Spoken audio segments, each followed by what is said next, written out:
Imagine tuning your radio to the very first moments of existence. The Big Bang wasn't silent, it was an explosion of energy that created sound waves across the early universe.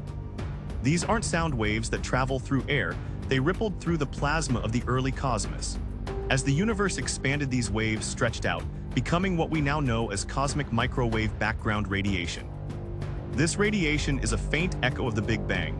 It's a low hum across the entire universe, a kind of static if you could hear it. Mind blown? Leave a comment if you want to hear more incredible space facts.